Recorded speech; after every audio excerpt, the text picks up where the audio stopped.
Please don't spoil the movie by adding your own soundtrack. Hello, my name is Donkey. My name is Fred Flintstone.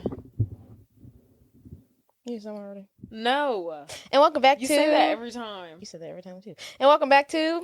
Please don't spoil the movie. A podcast brought to you by an older sister and a little shit of a younger sister. Wow, that's who love so each other crazy. on occasion sometimes.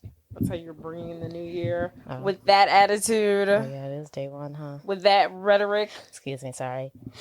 This podcast brought to you by sisters who love each other. It's too late now. The deed's been done. The deed's never been done.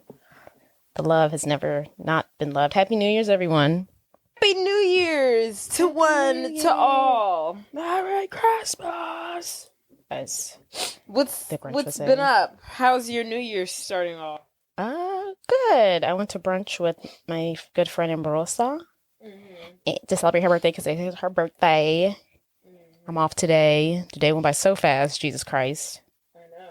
When I'm at work, it goes by for like 10 hours. I mean, we're already starting off the new year crazy. There was a Right. terrorist attack in our fair city. Crazy.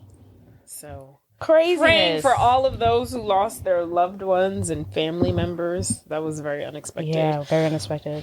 It's even more. Especially given this. I mean, I feel like we're a pretty chill city. Why anybody, but why us? Why this city? The terrorist related. Yeah. It's confused crazy. about that. It is crazy. And also, I didn't realize that it was like a Sugar Bowl week. Did not realize that.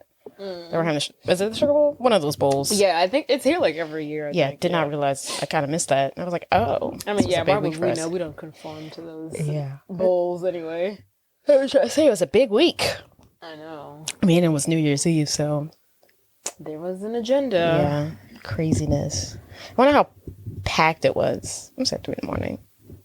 It probably wasn't like super packed. I mean, it probably was packed. It was New Year's Eve or New Year's Day at that point. But I feel like people clear out around 1 and like wrap it up. Maybe. Well, Either or, it's still terrible. awful. Switching gears. Have you seen anything? I actually recently watched the new Beetlejuice. Oh, you did? I did. How was it? It was straight. It was cool. Really? It was cool. I watched the first one recently, and I was like, this movie is chaotic. And I was like, I don't know if I like it. As I once thought that I adored this movie. Is it because you watched the play and you were like... No. I watched it before we saw the play, actually, because we saw it like right before Halloween. Uh-huh. Or after Halloween, whatever. And I was just like, what's going on here? I was just like, I don't like it. Yeah, this movie, it was good. It was some predictable parts. I didn't like how the mom grew up and she was just like still the same person. I was like, well, she can change her hairstyle. It's not criminal that... Catherine O'Hare? The mom from Schitt's Creek? No. The main character. Winona Ryder? Yeah. Oh. But she's the mom now in the movie. Oh, Yeah. okay, so that's her daughter. Yeah, that's her daughter. Okay, gotcha. But yeah, I didn't like how they didn't change her hair. That was my only tidbit. It was fine. That was your takeaway? You It didn't was like her just- hair? She just had them bangs It's the same hairstyle she had when she was in the first in movie. 1989. I was like, guys, you can change her hair. We know who she is. Right. She could still wear black and just lose the bang. lose that stupid fucking hairstyle. That was the only thing that pissed me off, really. Everyone, it was good. Beetlejuice was fine. Yeah, it wasn't like... I'm glad I didn't pay for it in the movie theater. I don't know how I feel about remakes or sequels to movies. Well, sequels to movies. When it's like a 30, 25 year age gap. It's just like, we've been so far removed from this for so long. Why are we doing... I don't mind it in this case. I don't know if I like it. And then when they do it, I feel like the plot, the storyline never flows. They'll just throw a bunch of like random celebrities in there for gags and laughs, and they fall flat. I'm just like, this is...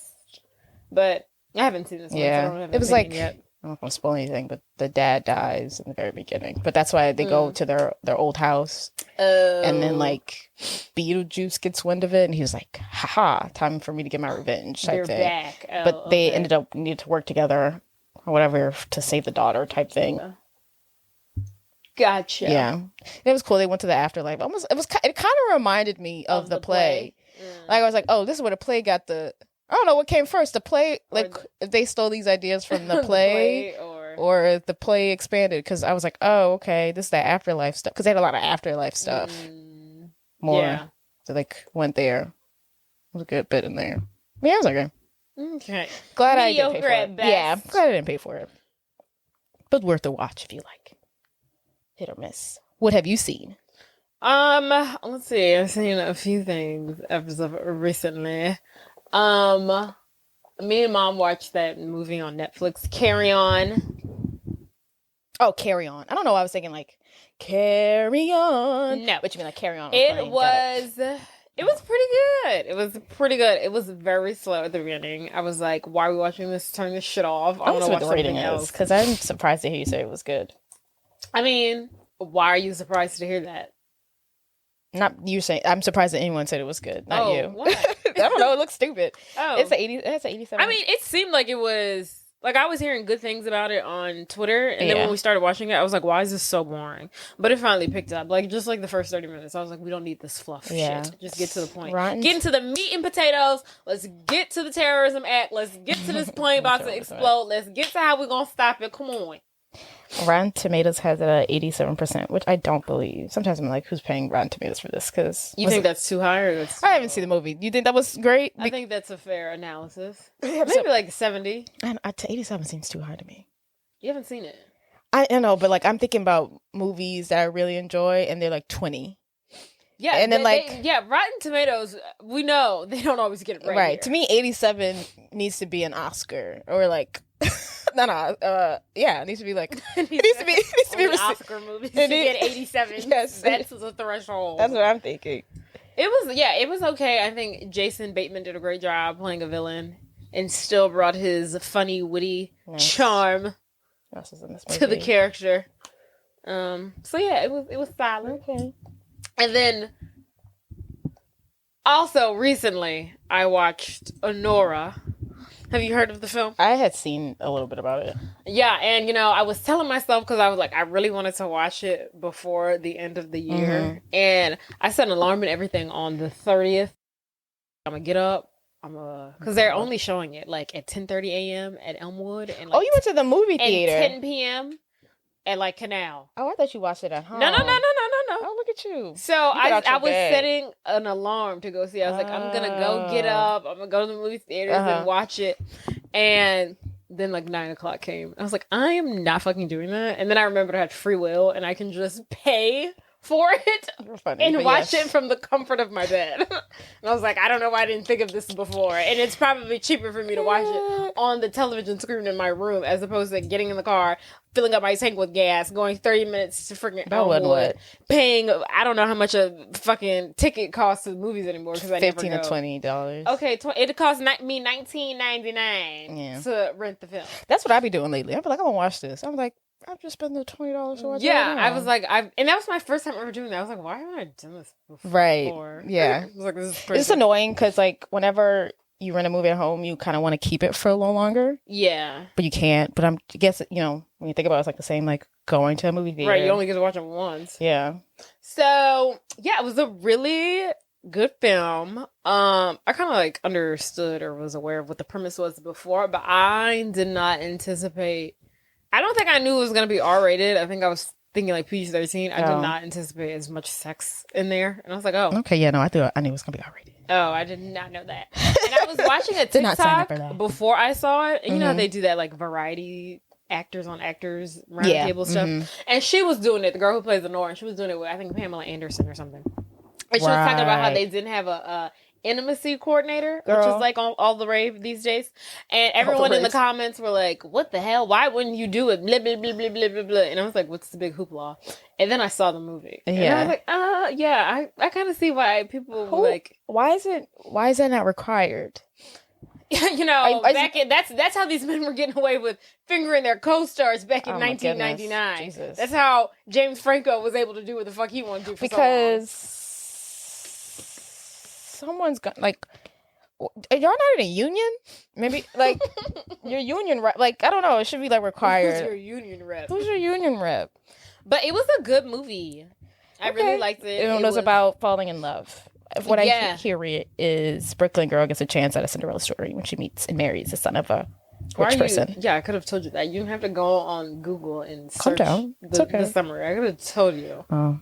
That's what I'm here for. That's why I watched the movie. I didn't want you to give too much away. Okay, well.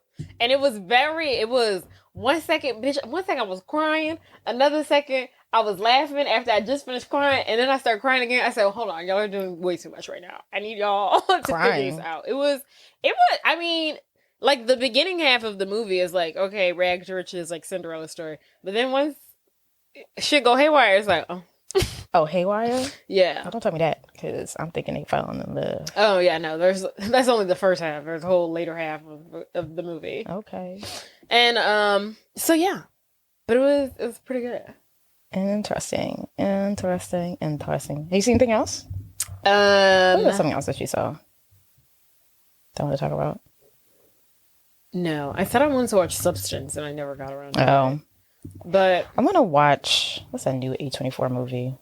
I almost went to the movie theater and saw it, but I didn't. Oh, Baby Girl with I don't get what that's about, and I don't understand. I'm not with Nicole Kidman. Yeah, and I'm not seeing how this movie is different from the movie that she did with Zac Efron. Oh yeah, I don't watch that one. Let's see. Because it just seems like she's having an affair with a young hot guy. And high-powered CEO puts her Korean family on the line when she begins to tour the affair with a much younger intern. Like she literally she just had a movie about the same story. You say A24, I'm like, yeah, okay, sure. Sign me up. Tell me I'm gonna be bad. Sign me up. It's gotta be somewhat kind of fucked up, so sure, let's do it. Let's fucking do it. Perhaps. Yeah. I really want to make it my mission to watch every A24 film. I don't know. There's so many I didn't even know too much. That I didn't even know there were. Yeah, that's a bit too much. Not a bit too much. I feel like I'm 20-30% there to make a list. Well, wish you all the best. Make sure you add it to your bucket list. Thank you, love. What else you got? Fucking on reality TV news, Paige DeSoto and Craig broke up. I was very upset about that. We haven't talked about it in person, but I just want to create space for that. I want to save space. You want to save space? I want to save space for that. Saving space for Craig. I want to save space for that. I mean, honestly, Jade, I remember being like, if they break up, I would not believe. Like, come on, they were perfect for each other. Yeah, I feel like it was either. I mean, I think they have been together for like 3 years, so I was feeling like either or something was gonna happen. Yeah, it was like, okay, either they're about to break up or they're about to get engaged. Yeah, I just feel like they can't keep on doing. Well, they can, but they can't. Craig won't let him keep doing it. He probably wasn't willing to do that song and dance much longer. Yeah. So I was like, yeah, they're either going to break up or get engaged soon. But I can see them getting back together later down the road. Yeah, they might spin the block. Yeah, spin the block. They're definitely going to spin the block. We've all done it before. But I don't know. It sucks because she's so New York and he's so Charleston, and she was never going to be Charleston. He's never going to be New York. And I don't know where. I don't understand why he can't move to New York. Like, why can't you just open like a pillow shop in New York? In Manhattan. Not understanding. Yeah, why can't you do both? Yeah. Why can't you travel? Fucking whatchamacallit's boyfriend, husband does it, and he act like... Yeah, he fucking DJs and pushes his goddamn lover boy at the same time. I wasn't even talking about him. Oh, you were talking about Madison from some... I wasn't even talking about him. Oh, that's right. I was talking about him, Madison's husband, and he said that he don't even claim being long distance. He said, he's like, we're not really long distance. We're just apart 4 days out of the week. Work. He said, I do not claim that. So yeah, if they can make it work, if they can make it work, and they pretend they're not long distance, anyone can. But it'll all work out. It'll all work out. Yeah, fucking Paige. I don't know who the next boyfriend is because I gotta stay in a relationship. So I wonder who's gonna be next. She does. I think she probably take some time. It should take like 3 or 6 months. But we'll see. Yeah. We'll see. And I wonder who's Craig's next girl if I'm gonna like her. Because I feel like the next one he gonna date is gonna be I think he's gonna find a relationship very quickly. Very quickly, yeah. Because he's ready to settle down on him. But anywho, before we move on, let's give them our top films of 2024. You go with yours first. I can name all of them. Yeah, you can name all of them. My films are 2024 for Alien Romulus, Quiet Place Day One, which is fabulous. Lisa Frankenstein. I remember watching that. That one was really fun. I don't think too many people saw it, but I thought it was really fun. Maxine, the end of the X movies, if you're into A24. Wait, what X movies? There's like a trilogy almost. Oh, really? Yeah. There's X, which is like they're like murder stuff. Wait, is the Pearl movie? Oh, that's part of it? Yeah. So that one's loosely. Wait, how is this a trilogy? So X and Maxine are more closely. That's a different movie? That's a different movie. It's kind of like in the X movie, some people come to this.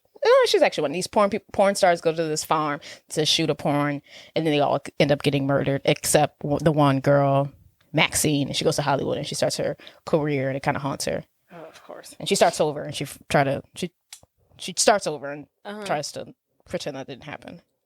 She goes to Hollywood as a porn star, or just to be a...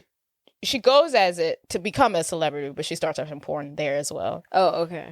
But that video and all that stuff, she's like leaving that behind. Oh, like okay. she has no connection to the murder besides the fact that she was part of it. but no one knows about it. She's like hiding it. And that comes back to haunt her. Pearl is. Yeah, what the fuck is Pearl about? I want to watch it, but I'm too scared to watch it. No, it's just about this girl who lives on a farm. Kind of the same. It's basically the same farm that all these other movies. Well, not Maxine, but the X movie took place. But it's about this girl who lives on a farm and she has dreams of going to Hollywood. Okay, so that's kind of how. Why don't you like me? That's all I've seen. I'm like, why is she crashing out? I was like, I must know. It's not scary. I thought you liked me. Why are you trying to leave me? I mean, she kills people, but she's not like, it's not like scary. Oh, she's just off and kill some people. Okay. But yeah, she wants to go to Hollywood. She kills some people along the way. Yeah. She lives in these fucking backwater town. This like recruiting company comes. It's like in the 50s or something. And she like auditions for it. Doesn't go well, of course. And she crashes out. Yeah. But yeah, that's what it's about. But so it's kind of like, they're all kind of similar. So what's Maxine about? So that's after X. So it's directly after X. So this is the same girl who was in the porno. Yeah. And she's just going to Hollywood to make it big. Or she's like in Hollywood to make it big. Someone starts to blackmail her about it. So was she these murderers? Yeah. This murder that happened while filming this porno. Was she a victim? She happened to escape, or she happened to escape. She was murdering these people. No, she happened to escape. Like you can make the case that she... Pearl is the old couple that stayed on the farm. Like it's there's a way that it's all but like because the girl because the old lady, it's like old lady and a husband, they kill everyone. Who is the old lady and the husband? The murderers and X. Okay. Old lady also she's like, I'm so pretty. She just like, she sees all these young people and she wanted to be a star. Oh, so you're saying you can make a case. Pearl is now this new old lady in X. Yeah. Oh, fascinating. You can make that case, yeah. Okay. So that's kind of how they're all connected. But like X and Maxine are definitely connected, but Pearl is kind of thrown in there because loosely. Okay. Yeah. Are these all directed by the same person? I want to say so. But also the same girls in all of them. So that doesn't help too. Right. Obviously. Because when I was seeing...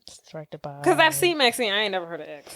But when that was coming out, I was like, why does this look like it's supposed to be like Pearl? Right. And Jenna Ortega... That's why. Jenna Ortega is an X also, by the way. Oh, surely? Yeah.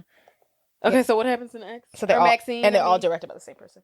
Maxine, she goes to Hollywood. She's still doing porn, and she gets her big break to be in a movie. Someone's blackmailing her. It's kind of culty. There's like a cult somewhere in there who's like killing girls who are trying to make it to Hollywood, and it's somehow all connected to her. Okay, but she doesn't know why until like the very end. Gotcha. It has a happy ending, relatively. Oh, okay. Yeah. Relatively happy ending. Yeah. Huh? I'm surprised. Yeah. Relatively happy ending, huh? Yeah. Honora wasn't so lucky. Oh, no. You gotta watch it. She doesn't like die or anything. Okay. But yeah, and then Pearl, X, and Maxine are all directed by Ty West. Shout out to Ty! T.I. Okay, go on with your, the rest of your films of the year. Oh, okay. So I said... You said Alien, Romulus, A Quiet Place. You said Maxine. I really liked whatchamacallit. You said Frankenlady. Lisa Frankenstein. I think it's all. You said Monkey Guy. Oh, Monkey Man. That was good. That was a really good movie. And I liked how he produced it and directed it and wrote it and starred himself in it. You want something done right? Do it your fucking self. Do it yourself. And no one wanted to. Just love how he was like, I'm gonna make my own action movie and I'm gonna have it star myself and I'm gonna get fit as fuck. I'm gonna fucking do this. And he looked good in it. And they had trans people in it. It was pretty cool. Shout out. And they were the heroes. We love an inclusive king. I think that's it. Okay. Besides the obvious two, but I'll let you say those. Thank you. I'm glad you let me set them. We're holding space for Wicked as the number one spot. Okay. Hell yes. If you didn't leave that fucking theater in fucking tears, you're a fucking loser. All right. Something's wrong with you. Amber said she went to go see it last night. Who? Amber. She went by herself. Oh, Amber. But she went to like a 9:00 show and she was like, I was so tired. I fell asleep and I missed like half the movie. Aww. And I was like, no Shameful. fucking way. Shameful. I kept asking me like, did you see that part? And she's like, maybe. She's like, I was in and out. And she said there was another lady in there who also brought her blanket and that lady was snoring. Like, that's awful. She like passed out. She was snoring. She was like, they was like, I don't know why we did this to herself. We shouldn't have came so late. Right. Should have came to the 10:30 a.m. show. Yeah. So obviously Wicked, Blink Twice was fucking phenomenal. Surprisingly phenomenal. Not surprisingly. I knew that shit was gonna be good. I didn't think it was gonna be that good. Oh, I could tell it was gonna be good. And it was fantastic. It didn't disappoint. No movie with Channing Tatum will ever disappoint. Shout out to that one. And then my other one is Honora. That's why I was trying to hurry the fuck up and see it before the end of the year. I was like, I know this movie's going to be fucking good. I need to hurry up and watch it before it's too late. And then, surprisingly, controversy aside, that's the one you were like, there's another one I want to talk about. It's this one. It Ends With Us. Oh. It was surprisingly good. Now, I've never, I don't read. So, well, at least I don't read fiction. She can read, everyone. I can read. If I'm going to read a book, it's going to be a memoir. But, so, Ends With Us is not my jizz. I would never read a book like that. So, I thought it was just going to be like a meet cute romance. So, I never knew that the movie was about her being abused. When did you figure that out? When you told me. Oh, okay. I was like, I know you didn't get up to watching it. No. So before I watched no way. Okay. But then also, the press tour was very misleading because it didn't make it appear that way. I know. And she was like, everyone wear pink. Yeah. So I watched it. I was like, oh, it's actually kind of good. And bitch, now I will say they did have me gooped and gagged because in the movie she like. Oh, you thought he was a good guy? No. So like she also has like history with this other guy. Yeah. And that's kind of like really like the reason why her and the main guy, that's really like the downfall of their relationship. That's how we get in this kerfuffle. But and so she unexpectedly like sees him, and the way they did it, I was like, oh bitch, y'all got me gooped and gagged right now. Okay. The way like she meets him or sees him for the first time, like since they were like teenagers, but whatever. So controversy aside, I know they adding controversy because now they suing each other. Girl, I'm gonna stay out of this one, y'all. I'm gonna let y'all figure that one out because this whole movie has been a mess. It's been a mess. It's been more drama than that it's been movie. Now I will say because it's starting to suck me in the back and forth that these two have going on. Yeah. Because at first, when they first started hating on Blake Lively, I think two things could be true. That bitch was cutting up in that interview and she told that girl, are you excited for your baby bump? I don't know why the fuck she said that to the girl. She wasn't pregnant. Mean. And I didn't know she wasn't pregnant. You didn't know the interviewer wasn't pregnant? Not till a couple times. I didn't know she wasn't pregnant. Oh, yeah. As soon as she said it, I was like, why the fuck would you say that to the girl? That was so mean. That was crazy. Like, I'm sorry, excited for your fucking baby. Yeah, so I think two things can be true. She probably might be a little bitchy. I don't fucking know her. Girl, they was dragging her. Yeah. Right? They was dragging her. Oh, really? I was like, I don't know how to feel. Now she's suing the man. She really is, from what I've seen, and what I've seen is via TikTok. But what I've seen, she's coming with the receipts. Like he really did orchestrate this like plan to take her down. Yeah, I'm sure he did. Yes.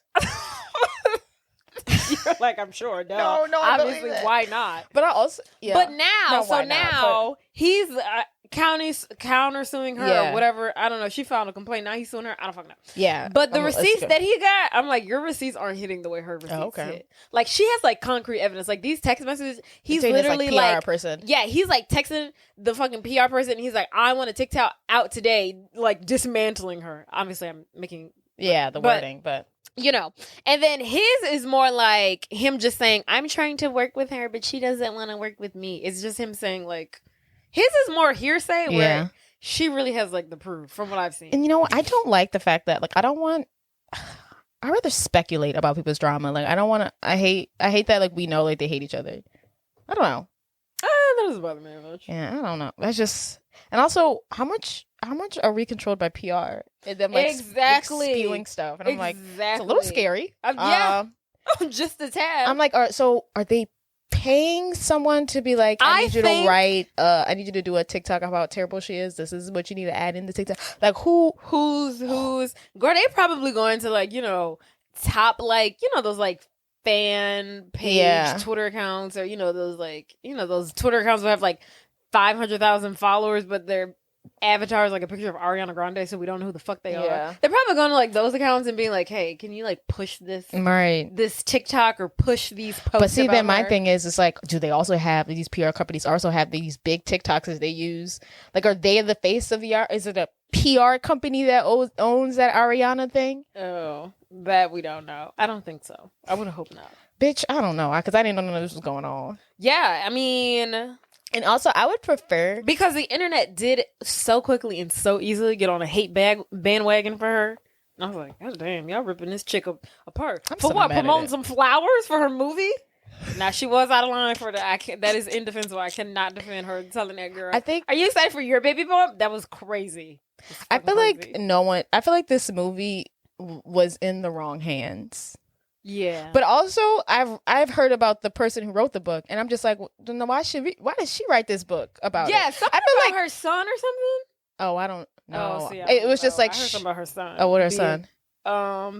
He's like this is just what I saw from a tweet, but apparently I think he might have had it allegedly. I don't know. I just read one tweet, but that he, I think, allegedly assaulted a woman. Oh wow! Like, see, I read it was basically like she don't give a fuck about domestic violence. Oh, not in so many words. Like, it's just not a passion for her. It's just like, oh yeah, I just thought it was a good story type thing. And then it's just like, I don't know. I feel like everyone involved in this. So she has no ties to domestic. Domestic violence. Yeah, I feel like everyone involved in this project just thought it would be a cute movie to me, or like just like I could get an Oscar nom for this, or like it like it's definitely not an Oscar. Oh yeah, for sure. But I'm pretty sure whatchamacallit was looking for that. Who? Justin? No, the girl. Blake Lively? Blake, yes. Oh, I hope not. I think she was hoping for it. But I feel like everyone involved was not doing it to raise awareness for domestic violence, or like, you know, have that on the tail end. Doing it for they was just like their own personal, yeah, this is going to be a great movie that people are going to like us for. Yeah, I'm sure they're both really shitty people. Yeah. Just go ahead and throw all of them away. That's how I feel. Just start over. Let's make the movie again. Yeah, I don't know. How about throw all y'all away? But I just will say that her evidence, it seems more concrete, and his was just like, it just sounded just like, oh, we're just having creative differences. And it's just like, okay, but that's not enough to sue her for. Right. But and my thing is like, well, what the fuck? Because he was the producer and the director. He was the director, and I guess I'm sure the producer. Yeah, I just don't know why she got so much. It's because she had a name. Like, why did she even get so much say-so in it? I mean, I think she was a producer too. Oh well, shit. That's a problem right there. I think and so they had creative differences and they weren't getting along, and I think that's how y'all should have never started it. Y'all should have figured that out before y'all even got on set. This ain't gonna work. One of us gotta go. Like, I don't know why we got to on set and be like, I don't like you. I don't like you either. Yeah. I don't like the way you do it. I don't like the way you do it. And then they both actors in the movie. That's another part. I mean, that happens all the time. Not with two producers and then both of them acting. That happens all the time. I feel like one producer and one's in it. Really? Two of the main stars are both producing and both in it? Well, I feel like on a TV show I see it. They've learned their lesson now. They probably won't let it happen again. It doesn't seem like. I feel like y'all should separate duties. And then can y'all let directors get their own job? Damn actors. Jesus. Everyone wants to do the job they don't want to do. Oh, wait, what are you saying? Like, if I wanted to be a director. Oh, you're like, how dare they want to act and direct? Yeah, and I'm like, you greedy motherfuckers. Right. I was like, stick to one lane and one lane only. I'm just like, can I have the job? It's like, nah, I'm acting, I'm a director. Like, God damn it. I just like, just want a directing job. Also, then I question, like, what is the job of a director if we are both in the scene and who's directing us? I don't know, whatever. Yeah, I never understood how that works. How do you direct when you're in the scene? Yeah, I don't know. But whatever. All right, anything else? That's all I got. That was all your movies? Yep. Okay, cool. Tell us about the movie. Think sisters. Think sisterhood. Think orphans at a young age. Think overbearing eldest sister who controls our lives. Think trust fund.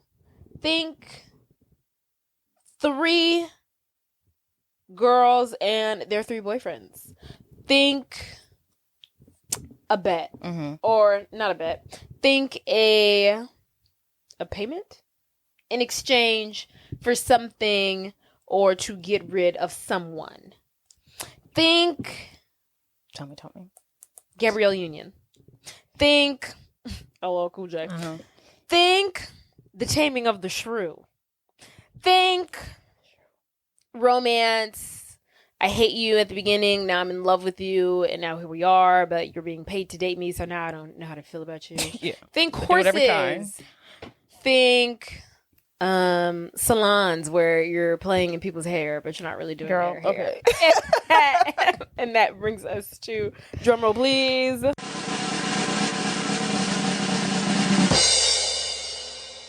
Deliver us from Eva. Eva. Jesus. I knew you were going to do that because I was about to do it. Yeah. Deliver us from Eva. And you know what? I don't think I ever realized it was Eva until we watched the movie. I don't know why I thought I always thought it was Deliver Us from Eve. Yeah. Yeah. And I must be thinking about Eve's Bayou. Maybe. Love that movie. Or Eve the rapper. Yeah. / Eva.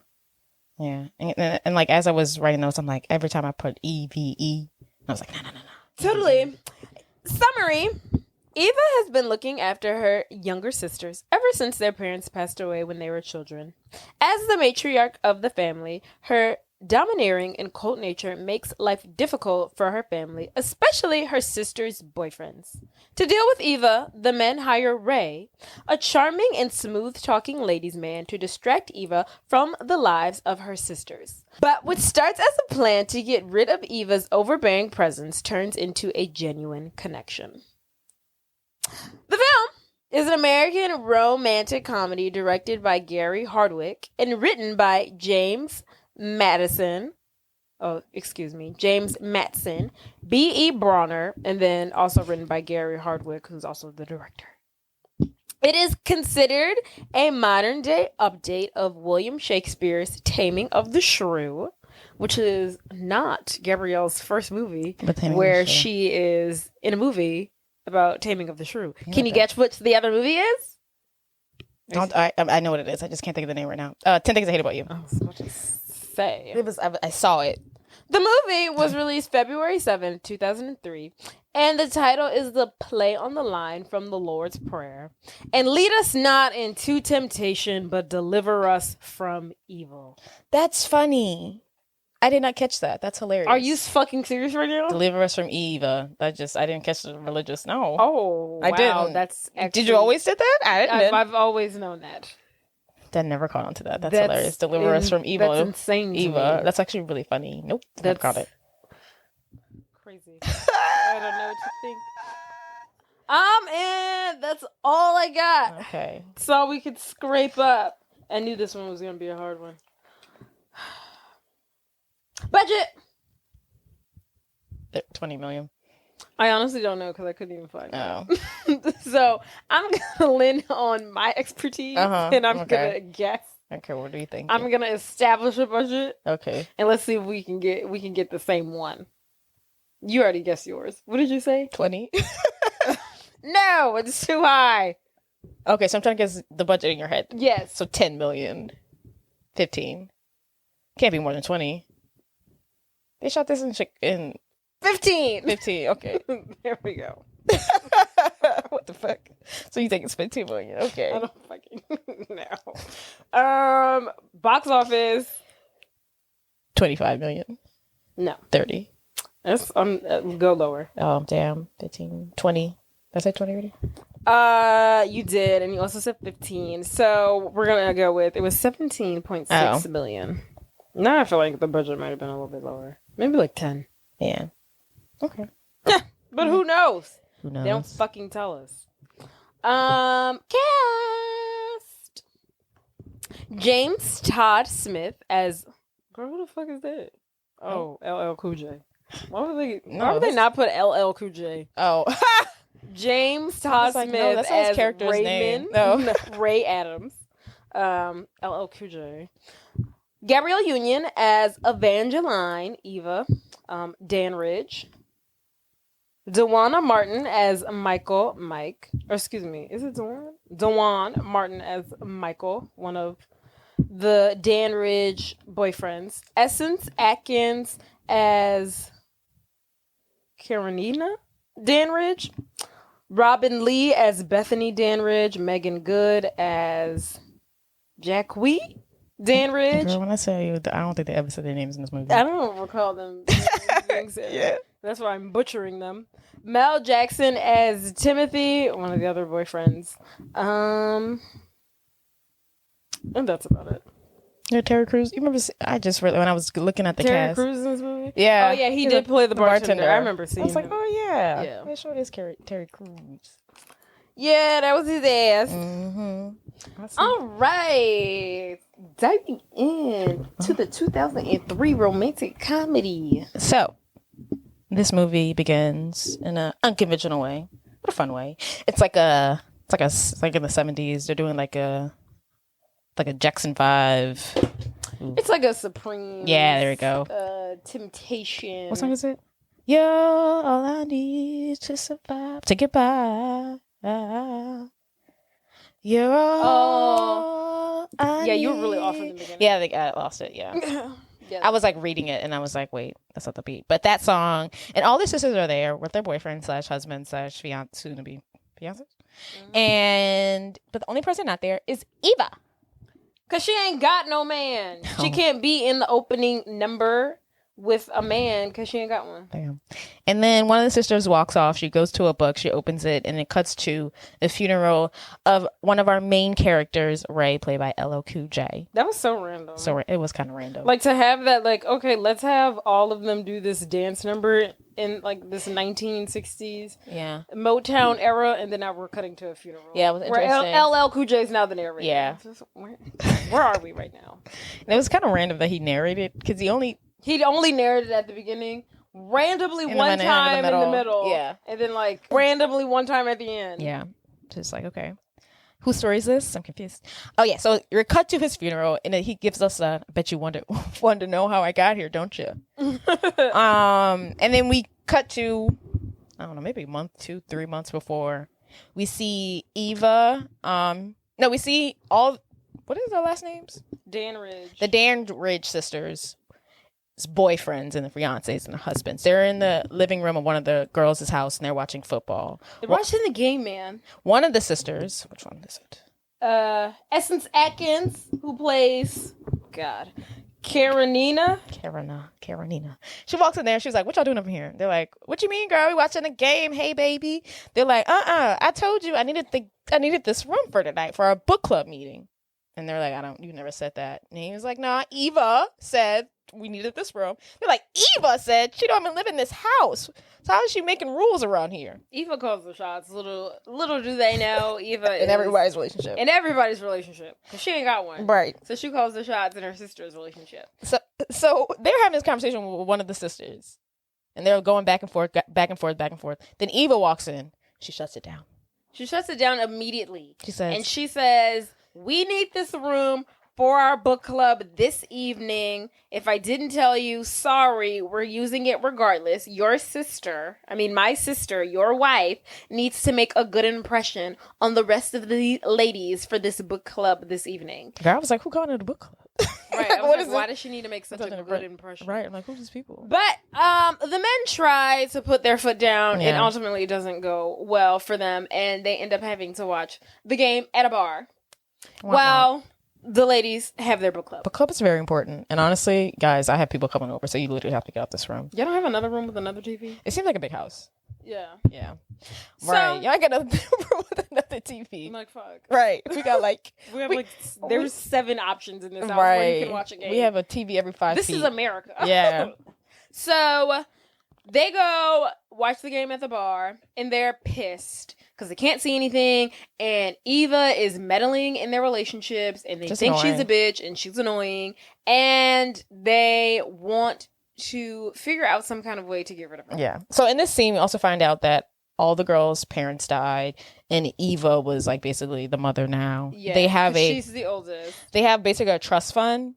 And all the men here are very worried about it. And that seems to be pushed. That's their narrative right now. It's very alarming. All of the men want their fingers in this trust fund for some reason. And they're upset that Eva won't tell them how much is in it, or like, how can they get it? She won't divide it. She won't liquidate it. It's been so long. Because I guess they started when they were younger. It is kind of crazy, though, because they're all married.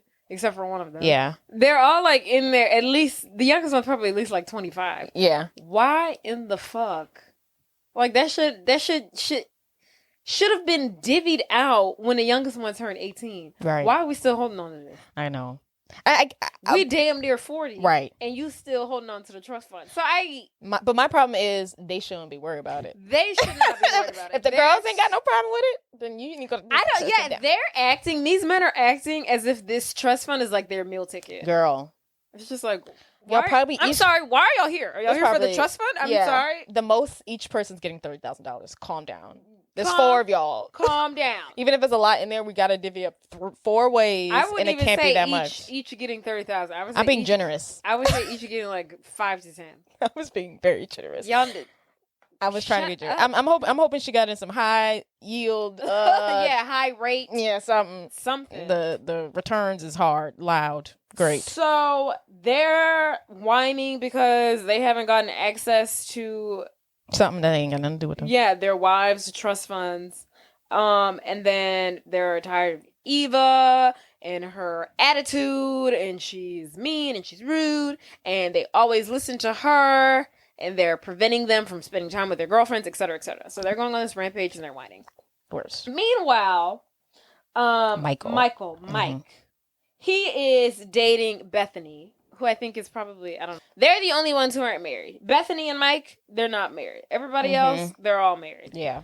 They're just dating. So Mike from across the bar sees one of his long, old school friends, Ray, played by LL Cool J. I used to have the biggest crush on LL Cool J back in the day. I used to love me some LL Cool J. I kind of remember that, but then I kind of not as much as I did on Will Smith. Frankie Muniz? Oh. You did have a big crush on Will Smith. LL Cool J is a fine specimen. Yeah. So he sees LL Cool J playing Raymond across the bar. He's like, "Hey, Ray, it's me." Ray, is in the middle of a scuffle between 2 women. 2 hotties. That he has bumped into at the bar, or he's taken one to the bar and bumped into the other one. You know how it be. You know how it is. And it is, revealed that he's seeing both of these women. And it looks like they're both about to give him the business. Yeah. Like they're both about to chew in his ass, curse him out, slap him. But no. Ray, being the smooth talking ladies man that he is, he finds some kind of way to have his cake and eat it too. And he walks off with both of these women. Ooh. Smooth. So Mike gets the clever idea. He's like, "Hey, I think he might be our ticket to getting Eva out of there." And he goes over to them. Mike goes over to Ray, and he's like, "Hey, good to see you. Can you meet me and my buddies here tomorrow? We got a little proposition for you." Sure. So the boys, they conjure up this plan. So yes, the guys have a plan. They want to use Ray to somehow get Eva out of their life. Next scene, we get like a montage. Not a montage, but we get like a snippet of each of their lives. We see Michael. He's the one who's dating Bethany. So their thing is they're not engaged. They're not married. They're just boyfriend girlfriend. Yeah. He wants his big thing is he wants that fun more than anybody. Does he? He's the one who's always bringing it up. And one yeah, of the you're scenes, not even married to her. Not even married. And then one scene he was like, well, and what's in that fun? What the fuck?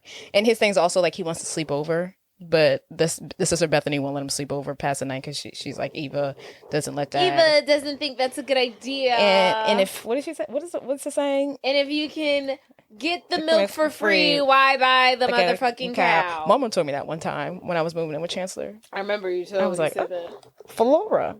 I was yeah.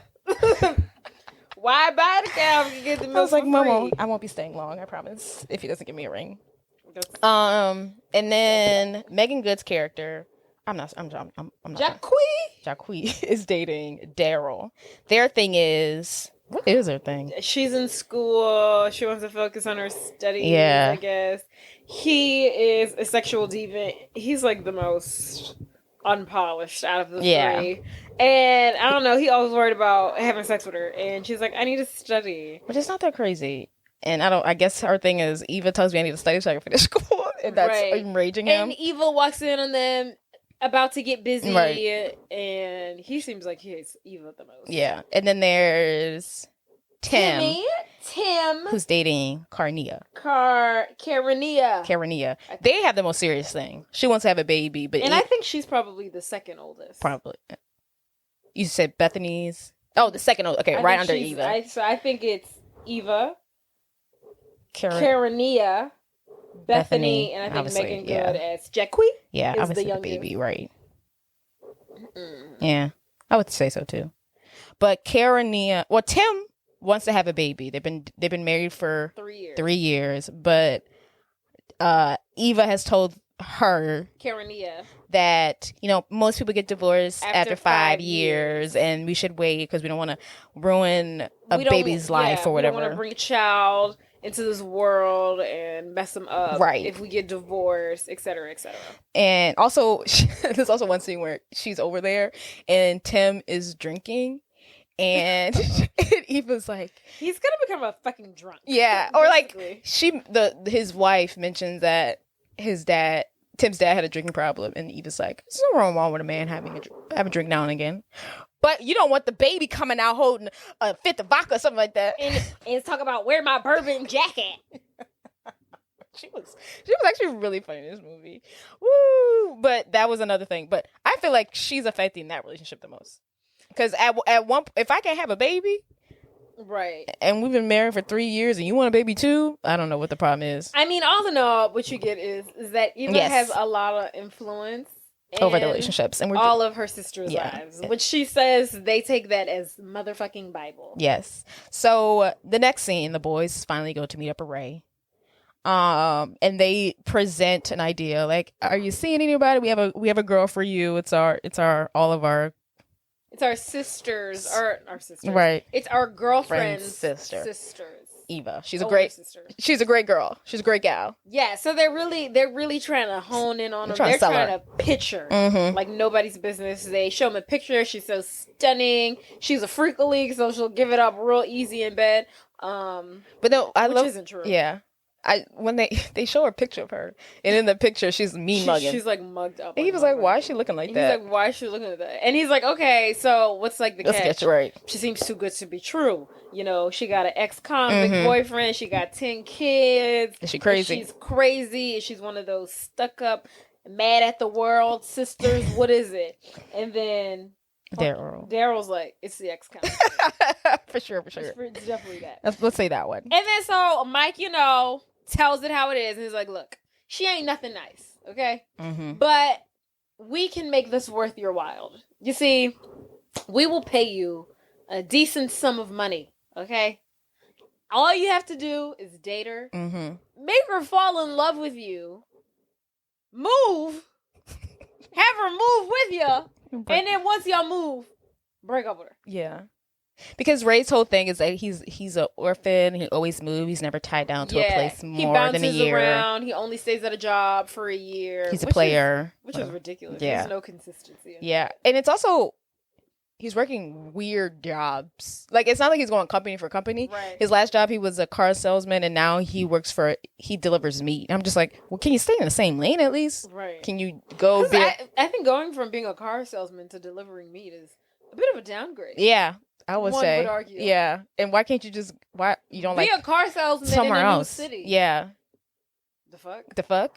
So, Ray thinks about it, and he's like, well, I'm trying to buy. And then he says how he never stays in one place for more than a year, but then he's talking about how he wants to buy the house that he's currently living in, that he's currently renting. Yeah. He wants to buy it. Which you gonna leave in a year. Right. So what the fuck you gonna do that for? I feel like some people live like that. So, but he's like, I could use the money, but he's like, and he brings it up. He's like, I use cash. But after he hears the whole details about like dumping her, he's like, I'm not into it. That just seems. Yeah. What does he say? He's like, I'm a player, but I'm not a con artist or something like that. So he's not into it. He's not into it. Then we see like one of their mini salon scenes with the girls. They go to. I don't know who owns. I think it's got to be the one who's touching her hair. Works at the salon at least. I don't know if she owns it. She works at the salon. Oh, okay, yeah. That's their the hangout spot amongst the ladies. That's where they have their sister time, their quality time. Yeah. This is where they play in each other's hair. Yeah, they play in each other's hair. They're not really getting no hair done. They just combing the hair. I'm like, okay, are we actually gonna sit here and do a silk press or not? But stop playing. Waste my time. That's where they're all having their girl time as sisters. Yeah. And I think they bring up one of the sisters has a guy for Eva, but and she's like, okay, what's his stats? Like, what's his? He's like, he does this. I just all I remember is that he's divorced and he's got 3 kids, and she was like, No, the part and he's in therapy, and they were like, oh my god, therapy? Absolutely not. Why did she know that he's in therapy? God damn. I don't know why she was turned off at the fact that he was in therapy. I'd have been like, fucking right. Yeah. Absolutely. Sign me up for him. Right. Different times. But so it's very hard to please Eva. She's not very approachable. So also it is revealed that Eva used to have this boyfriend back in the day. Yeah. Lucius, not to be confused with the Lucius Lion. Lucius Johnson, who was the lover of Empire. Hello. Oh yeah, I didn't really watch Empire. I gotta take care of me first, Lucius. So she dated this guy, Lucius.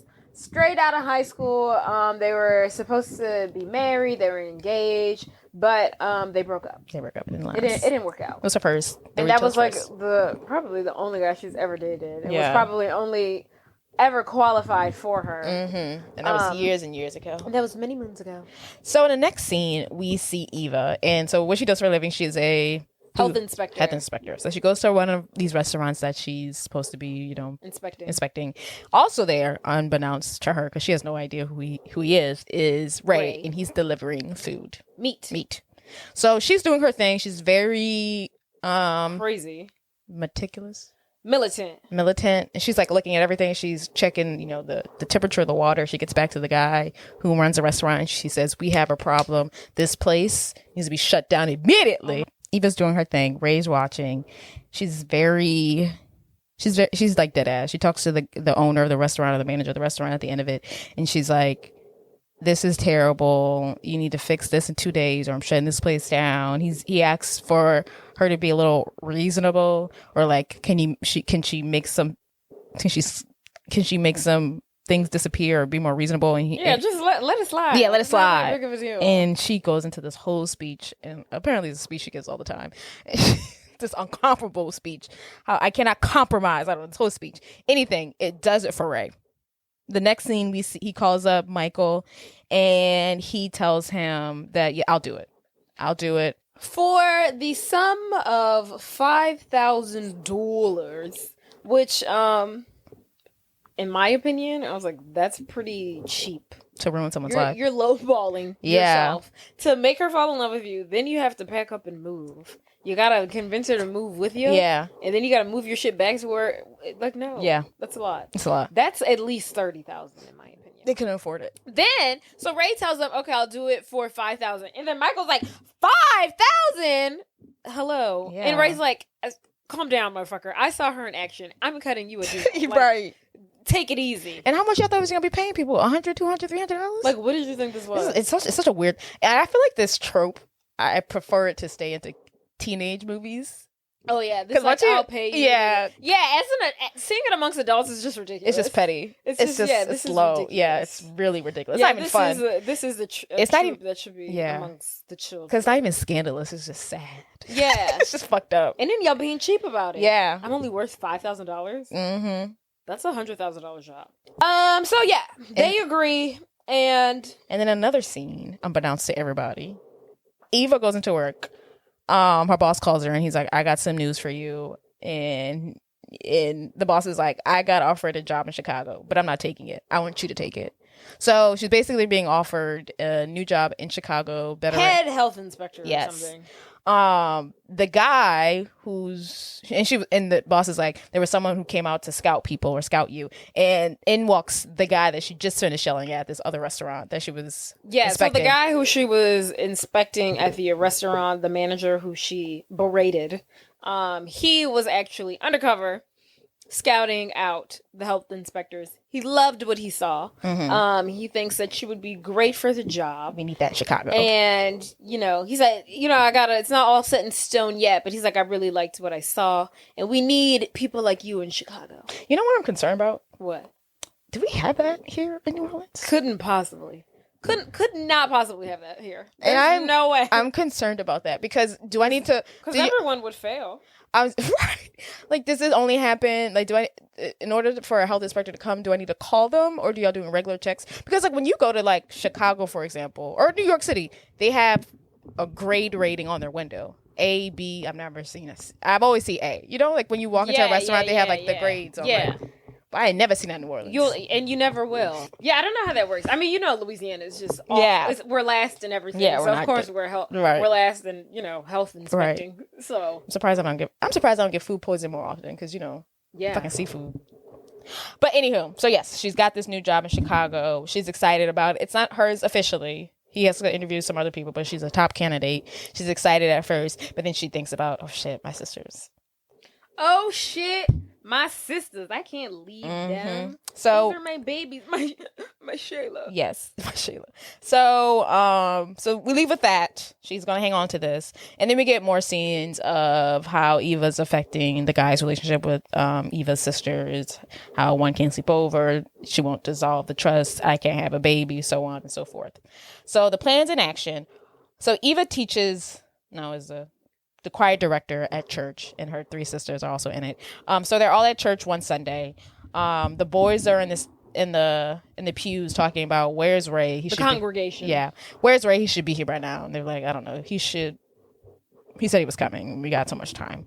So after church, they're outside. They're chit-chatting because fellowship because after church I'm ready to go. I don't know. I'm not how much more community they have today. One of those churches where you eat after the sermon. I got to go, y'all. But anyhow, right, Ray finally shows up. He walks in, he says hey to Michael. He's like, where is she? And Michael introduced Ray and Eva, and Mike begins to plant the seed. And he introduces himself. He says, hey, my name is Ray. Raymond. If you're nasty. She calls him Raymond. LOL. But they get like, she's into it. I think she thinks she's handsome. She's not being total, she gives him some pushback. A little sash. Because she was like, he gives her a little something back. Yeah. And she's into it. But then he drops the ball. And he's like, I love a woman who's strong and independent and, not afraid, to speak her mind. Uh-huh. And she's like, oh, you don't say. Mm-hmm. And he's like, my girlfriend's just like that as well. And she's like, oh. And then so Mike, fucking Tim, and Daryl are like, what the fuck? Why the fuck would you tell her you have a girlfriend? Yeah. Mike pulls him aside and Ray's like, look, I know what the fuck I'm doing here. No woman wants a man who's available. Okay? I'm laying down the groundwork. Don't worry about me. I got this. Don't you worry. And he also tells him, the next time I see her, me and my girlfriend will be having problems. And he also tells him he needs $300 for his expenses. Very expensive. I gave you $5,000 though. Yeah, that was my fee. And now I'm talking about expenses. You see how those words are different? Fees, expenses. I'm talking about my expenses. And at this point, it's already too much. I'm like, you know what? Let's just end this because this is already more expensive than I thought it was going to be. I don't know why they thought this was going to cost them like a grand. Hello? Yeah. Think of this plot that you're coming up with. It's going to cost a hefty penny. What is y'all's budget? One's a cop. One works for the post office. I don't know what Tim does. But Tim gives me... One's a cop, one works for the post office. And, we don't know what Tim does. Tim gives me teacher. Tim's probably like an accountant or something. Yeah, he gives me something boring. Yeah. He gives me something. He might, yeah. And I don't think they got the budget for this. But at the end of this conversation, Michael's like, hey, we're having a barbecue next weekend. You should come. This is the next phase in our plan. Yes. And then we get, once again, another salon scene. The most important part of the salon scene is that Eva tells her sisters that she might be moving to Chicago. And of course, the youngest one, Megan Good, Jacquay, is like, you can't leave. I'm the baby. What am I going to do without you? Mommy, mommy, mommy. And then the second oldest is like, Eva's done a lot for us. Let her move. And it just causes like this whole commotion amongst the three of them. I would be upset too. I'd be like, you're trying to move? Don't do it. I mean, yeah. Given everything that they've been through and how, she is like a hound dog in their lives. Now all of a sudden you want to leave us. Right. Like you've literally been an unwanted gnat this entire time. She's created this codependency. Right. You're the reason we're like this. Yeah. And you're just going to up and leave? Oh, hell no. Yeah. So yeah, I would be upset too. But then cut to, it's barbecue. Everyone's there. All the sisters, all their husbands, boyfriends, fiancés, soon to be. And then Ray walks in. Eva's talking to one of her sisters, and she's like, Ray's here. He's hot. But Eva's like, well, he's got a girlfriend, so. Mm-hmm. But I don't know why one of the sisters keeps pushing on. Yeah, her sister's like, stay open about it, and he has a girlfriend. There's nothing to be open about. I'm like, what? Here. I'm not that desperate. Right. But it's also revealed that Eva has this like recipe. She makes these like pork and beans that are incredibly, incredibly, incredibly spicy. Daryl tries some. He almost has to be taken to the hospital. Yeah. Because they're so spicy. And Eva says, only a real man separates the real men from the boys. Only the real men can handle my beans. Let me see you eat them beans, girl. Yeah, you eat them nasty ass beans. You don't like beans. I like beans. Oh my god, I hate fucking pork and beans. I love beans. They're disgusting. I love pork that and fucking beans. syrup. Oh, I love it. It's disgusting.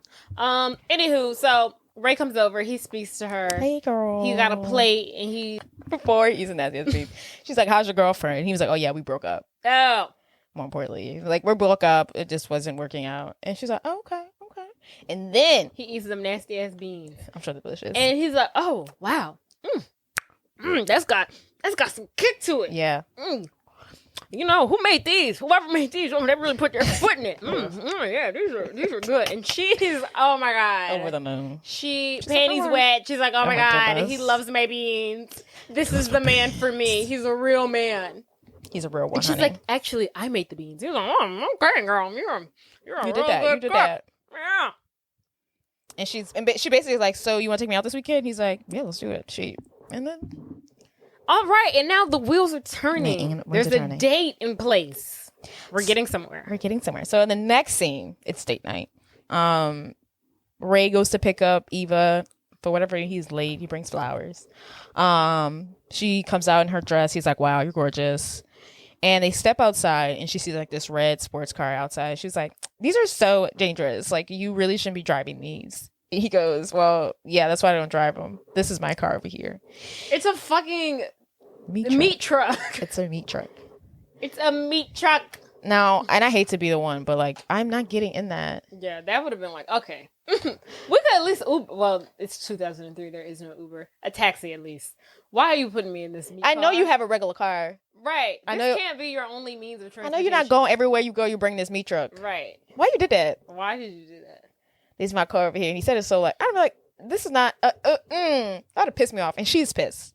I think she kind of goes with it a little bit. I mean, she's like, but she doesn't say anything. Right. Which is surprising for her. So they end up at this restaurant, one of the few restaurants that Eva will eat at because one, she's pissed off every restaurant manager in the Los Angeles area. And apparently the the manager of this restaurant has OCD, so she was like, this restaurant's so clean. You could eat off the floor. You can eat off the floor. It's so clean. He's so OCD. Her and Ray are having a great date. Then he does this whole bit where he pretends like he's choking. Which I didn't think it was funny. I didn't like it at all. Yeah. Because at first she's like, she's not buying it. And then he's like, no, I'm really choking. And she gets out of her she screams, 911. Call 911. My date is choking. She gets out of her chair. To give him the Heimlich. And he goes, that's not the hug that I was expecting, but it'll do. And kisses her on the cheek.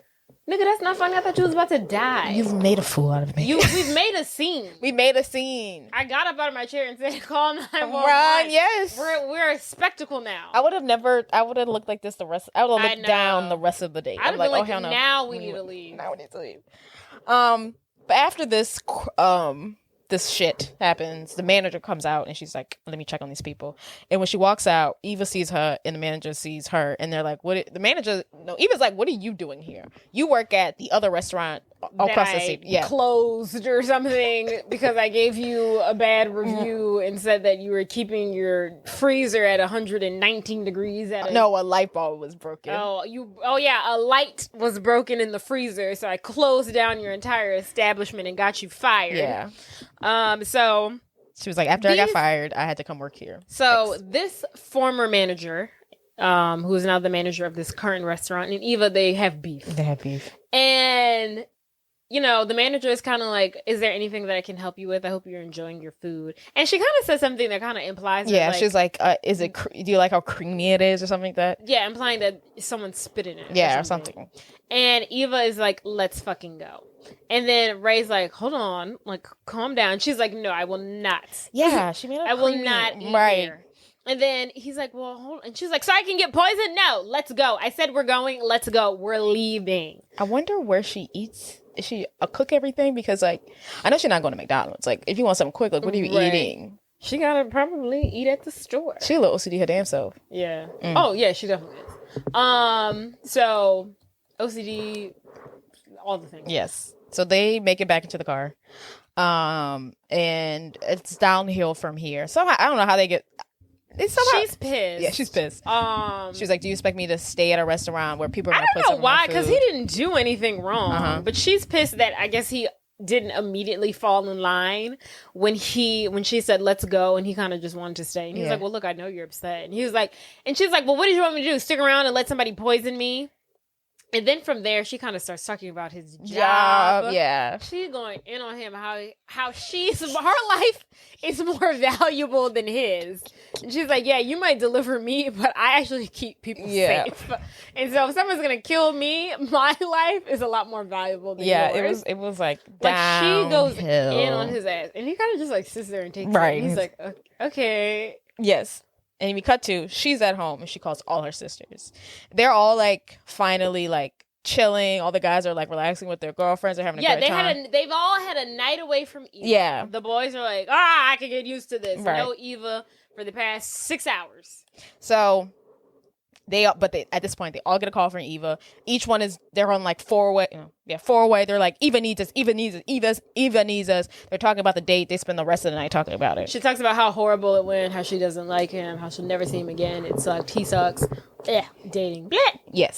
So the next scene, Ray meets up with the fellas, the husbands, the whatever. And they basically ask Ray, like, what the fuck happened? Ray's like, I cannot do it. I don't know who the hell demon sister that she is, but I cannot do it. She's crazy. He's at this point, he's like, she won't date me again. Like, it's over. Like, there's no way of getting back to it. He's like, I will give you your money back, but it's done. We're done here. And he leaves. And we think that's the end of that. But once again, Ray runs into Eva at work. He's delivering meat. She's yelling at someone about, I will not compromise.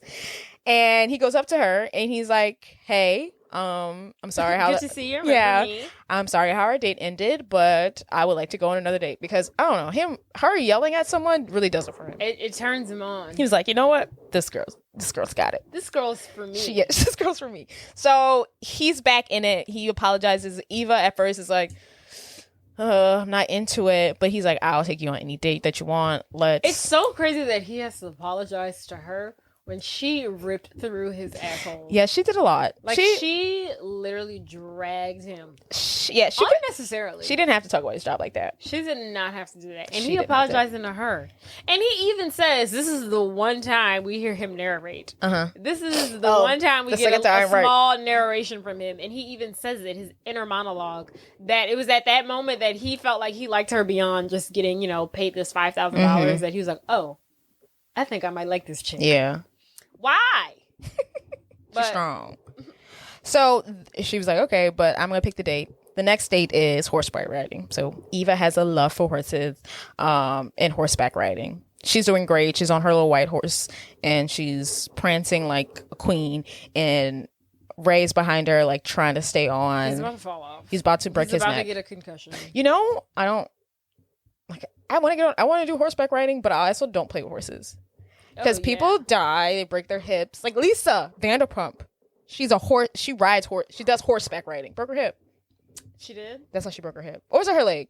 No, it was her leg or hip. One of them. I mean, yeah. She fell off the horse and she broke something. Yeah, you can't fuck around with those animals.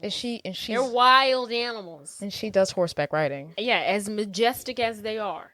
Cause like if you could fall off a horse, hit your head, and that's it. That's how Dunzo. The first Superman. Oh, really? He's paralyzed now. He was doing, what is it called? Equestrian? Equestrian? Yeah. Whatever. Mm-hmm. He was doing that shit, where they jump over the fences and stuff. Something happened. Or maybe he was playing polo, cricket. What's that game that they play on the horses? Is it polo? I think it's polo. Yeah, it's polo. I think he was playing polo. Something where he was on a horse. Yeah.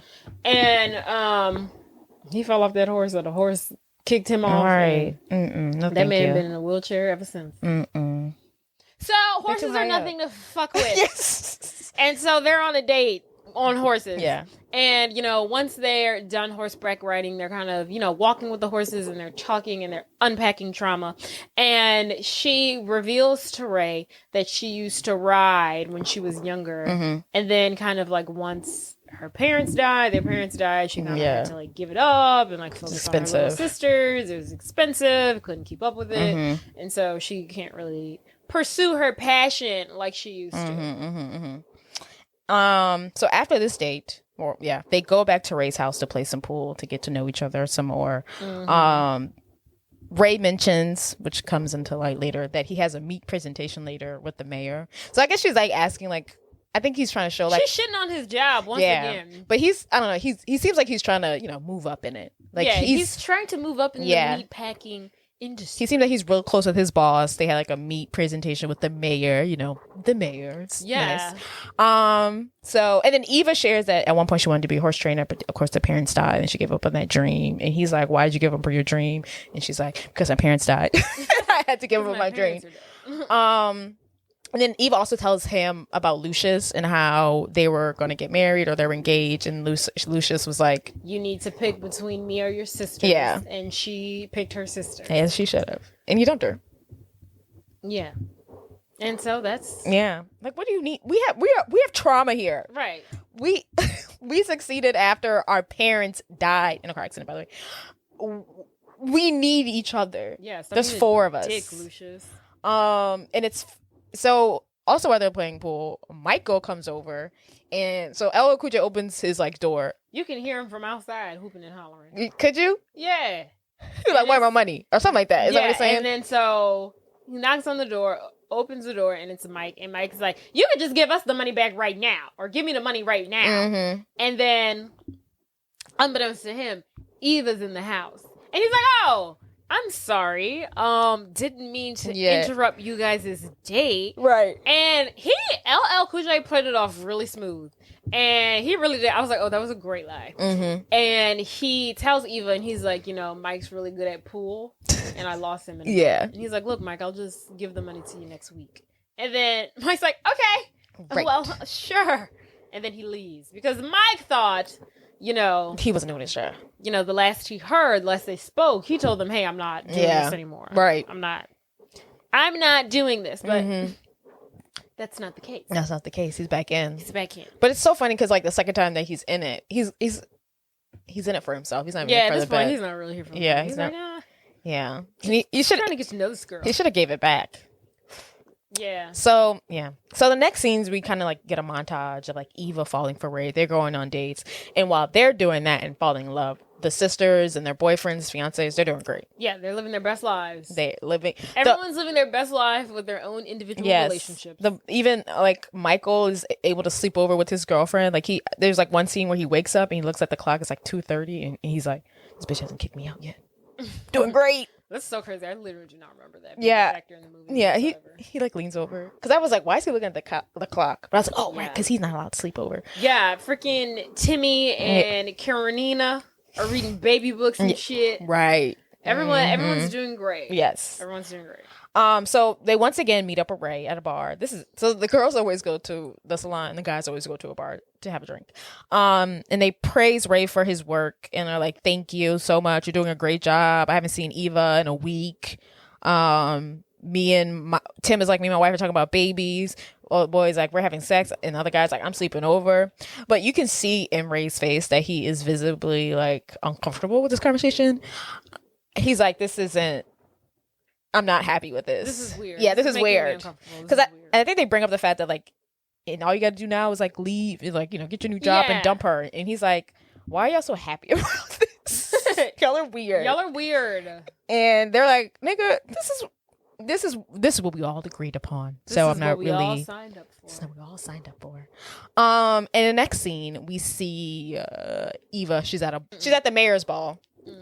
She's sitting there with her coworker, her boss, and he's once again asking like, "Do you plan on taking the job in Chicago?" And she's like, "I'm still like weighing my factors." He's like, "I really want you to consider it," and she's like, "Yeah, whatever." He also was like, "Where's your date?" And it's like Ray couldn't get off or whatever. She goes to the bar because she doesn't want to talk about Chicago anymore, and she's trying to order a drink, and she looks to her left.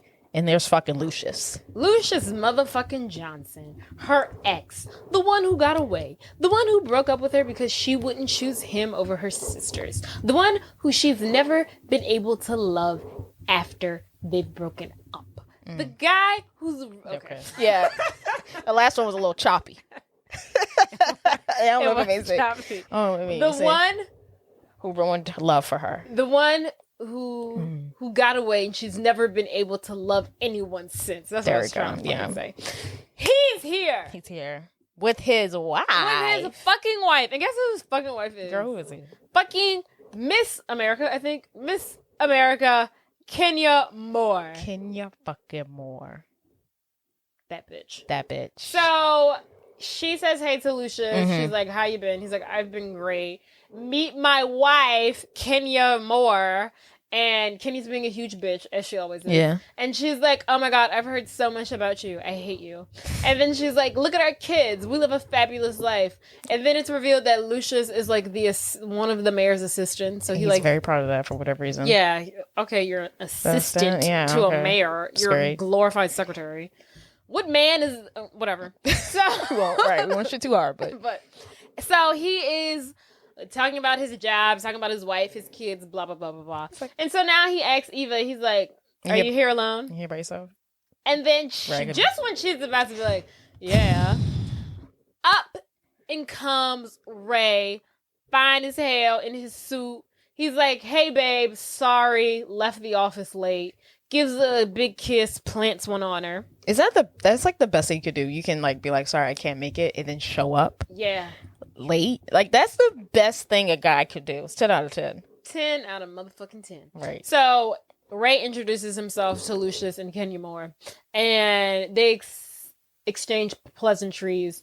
Ray reveals that he actually lies. Doesn't say what he actually does. Because Lucius is going on and on about he's the mayor's assistant, and then to keep up, Ray lies and says that he just got back from Africa. Yeah, and like I don't know, that's something big. And he was doing something. Yeah. And then Lucius is like, "Oh, I didn't know the city of California was in political cahoots with Africa." Right. And then Ray's like, "You wouldn't know that." It's just for higher ups. You're small time. Yeah. This is just for the big head. Right. And then... you know how government is. Right. And then so just as they're about to ask more probing questions about his affairs in Africa, the mayor walks in. And Ray's like, hey, Mr. Mayor. Mr. Mayor walks over to Ray and is like, oh, Raymond, so good to see you. Is this your girlfriend? Is this your date, Eva? Oh, you weren't kind enough. She's stunning. She's a beautiful. That's actually really cute. He talked to the mayor about her. I know. That's so fucking And then cute. they take a picture together. They take a picture together. They have this photo op because remember he had a meeting with him about the meats. So they had some personal time. So then Lucius ass trying to get in the picture and was like, hey, Mr. Mayor, I'm actually one of your assistants. The mayor's like, that's really nice. Get the fuck out of the picture. And then so the mayor goes on. The mayor's like, y'all have a good night. Lovely meeting you, Eva. We'll talk later, Ray. And Lucius and Kenny Moore have egg on their motherfucking face.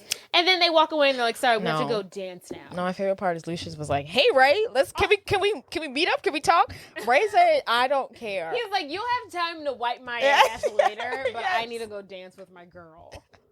But I like how Lucius like, I need to know who you know. Right. He's like, I ain't afraid. Like, I'm here to make connections. He's like, I'm not above this. Yeah, he's like, I will not let my ego get into right. this. I don't have, qualms or morals here. Ray and Eva are out on the dance floor. They're dipping each other. Ray dips her. She dips him back. She pulling power plays. Does that happen? Yeah, she dips him. And then she dips him back. She's like, I could dip you too, nigga. That's hilarious. She's a hello girl. She wears the pants too. Yes. She's like, don't you forget it. I am also Dom. Right. She says. So at this point, they go back to Ray's place. He's done good. They shared a dance.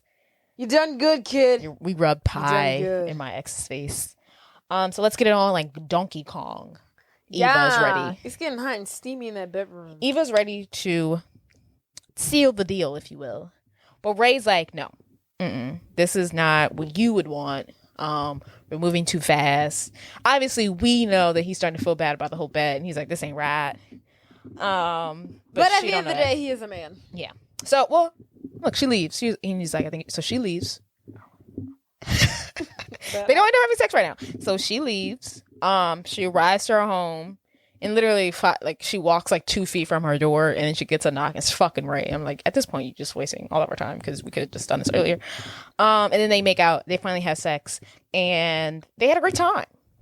Yeah, they were all sweaty and everything. They were sweating everything. She seemed so giggly after it. She tried to tell this gorilla. What was the gorilla joke? I don't know. She couldn't get it out. I don't know. That whole scene was like really long. Yeah, it was a long scene. They were talking for a really long time. It was unnecessary. And I was like, am I missing anything important here? I hope not. Right. They were talking. Yeah. Bro. Just that she was... talk. Just that she was giggly.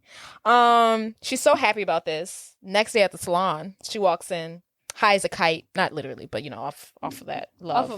Off of love. Not weed. Yeah. She has her belly button out. Which she never did this whole time. Yeah. This whole movie, every time they show the sisters, they all got their navel out. They all got their stomach out. They showing a little midriff. Not Eva. Eva's fully covered. From fucking neck to elbows to toes. Everything is covered up. Now she walks into the salon. She got her belly button out. Body tea. Hair looking fresh. She tells the girls to gather around. Yeah, everyone's like, oh my God, Eva, you're glowing. So she runs them the whole story. She runs them the story about how she went to the mayor's ball. She ran into fucking Lucius Johnson and his wife. And then Ray showed up and was like the man of the hour. Yes. And then they went back to her house and they did the thing. And she's like smitten with this guy. Yes. And you would think all as well as ends well, like if Eva's happy with Ray, then the girls would be happy with their mans, but not what's happening at this point. Eva's relationship is going so good that the sisters start comparing their relationships to Ray and Eva's relationships, and it makes everything even worse than before. Why can't you be more like Ray? Ray does this for Eva. Ray did this. I was talking to Eva the other day, and she said that Ray, shut the fuck up. I ain't Ray. Right. To the point, there was one scene. So there was one scene where the sisters are walking, and Ray's walking with the girls. Like he's in now. Like he's in the choir with the girls. He's in the circle. He's walking with the girls when they do their little walk. The husbands are walking behind them. Yeah, they're Ray is the man. Ray Yes! is in the choir with the sisters. He's walking. He's part of the family. He's in it. Which The husbands aren't even in it. Right. Ray's in it. Which is gonna make this the biggest betrayal ever. So I'm like, the biggest betrayal ever. So yeah, Ray's the perfect boyfriend. He's had this whole montage to the point that Eva, I don't think Eva ever tells Ray about her thing in Chicago, like, fully, but Eva is like, hey, I really like you, and I like where this is going, and she basically says something along the lines that makes it seem like I'm staying here in Los Angeles for you, like, I don't want to leave you. So in her head, she's not moving to Chicago. She's not taking the job in Chicago. So the next scene, the guys once again meet up with Ray, and this time it's not happy. We're pissed. They're interrogating him. They're like, "What did you do? You haven't been asking for expenses. Do you really like this girl?" And I was like, "No, I just like to use my own money." Because at this point, he's not asking for expenses to take her on dates. He's his own money. They're like, "Why?"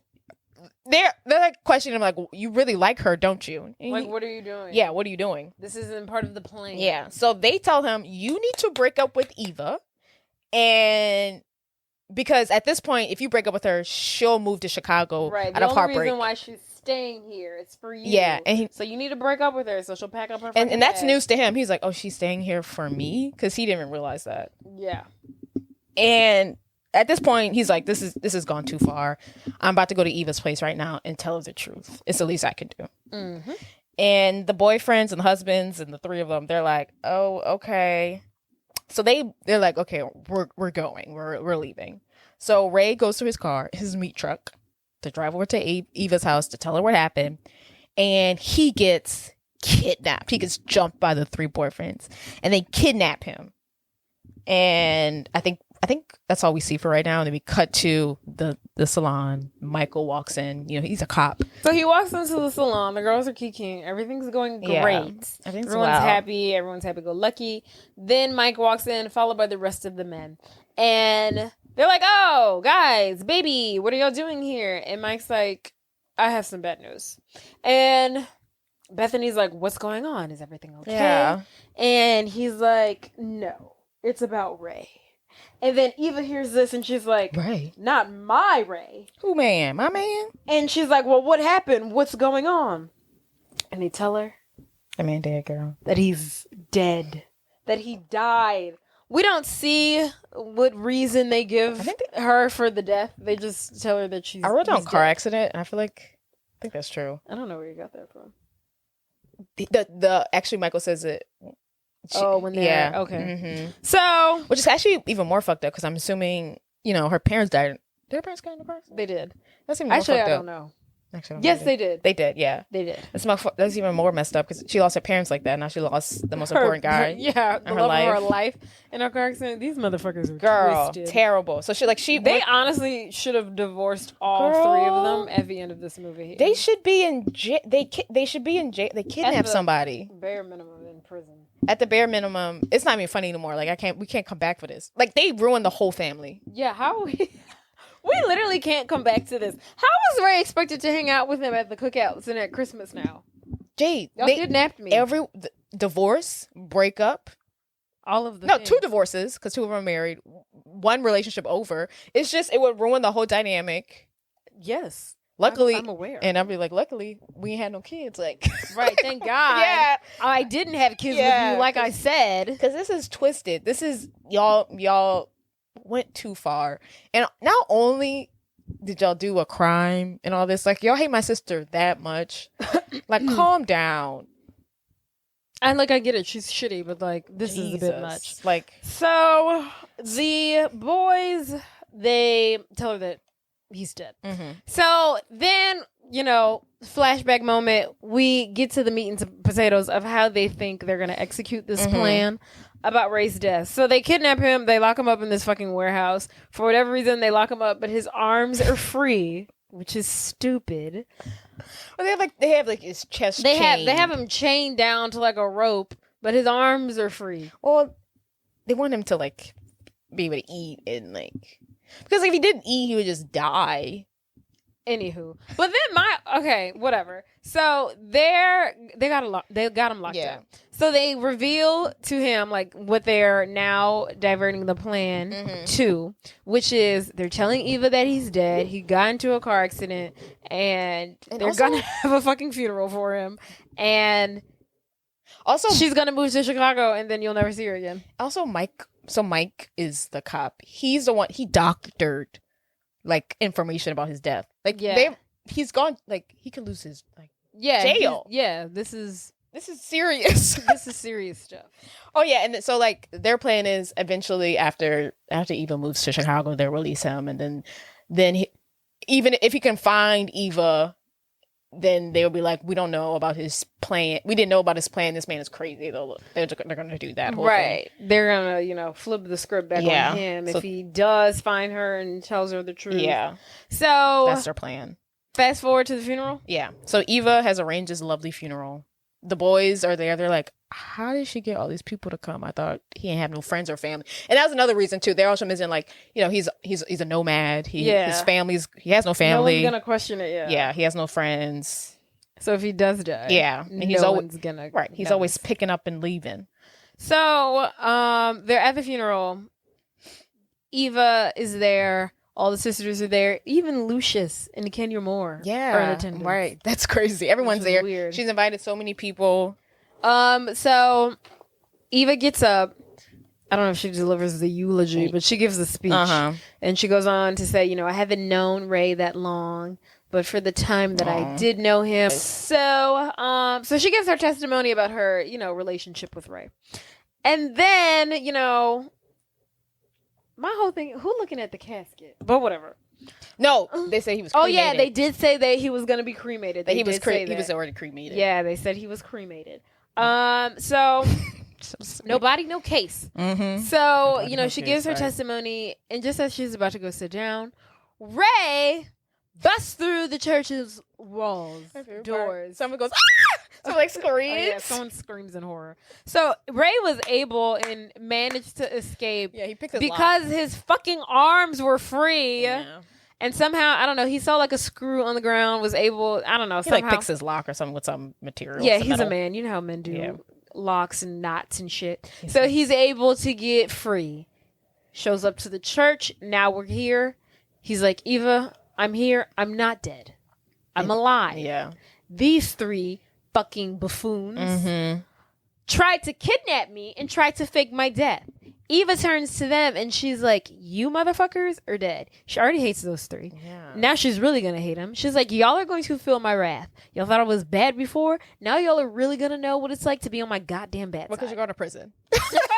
I'm sending you to jail. This is jail. And then, so they're like, we don't know what you're talking about. We don't know what he's talking about. He's lying. So they try to act like it's not real. And then Ray also reveals that, they also, while we were telling the truth. Like, while we're here, he's like, They also paid me $5,000 to you. They are in the wrong here. Yeah, you remember they're not fully in the wrong. Right. You remember that house I bought? So that $5,000 that I got from them, I used it to pay my down payment. Did he buy the house? Yeah. Oh, he bought it? What house he buying with $5,000? It was he used it towards the deposit. The deposit. Yeah. Okay. Well, so he tells her, look, these men paid me to date you. And he fucking says this in front of fucking Lucius. That was a fucking gut punch for me. I was like, not even you revealing to her that you were paid to date her, but the fact that you said it in front of fucking Lucius and Kenya Moore. Crazy. But, so I appreciate it.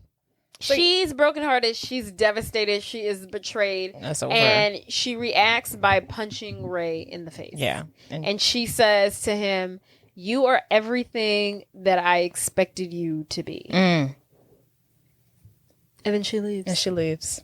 She's done with him. And that's it. And she marches off. And then we kind of see a montage of Ray trying numerous of times to apologize to her. He's showing up at her job. Forgive me. I'm sorry. And she's not taking any of his advances. And she's getting ready to go to Chicago. Like she's now decided she's taking the job in Chicago. She's having a goodbye lunch with her coworker. She's packing stuff up. Ray runs into her as she's leaving work, and he's telling her that like he truly loved her, and he tries to apologize, but she doesn't want to hear it. And she says she plans to move on to Chicago without him and continue her life. For whatever reason, you know, Eva's dotting her I's and crossing her T's. She goes to Mike, Tim, and Daryl and apologizes for meddling in their life and like being such a pain and distraction in her sister's lives. Which is crazy. Crazy word. Crazy.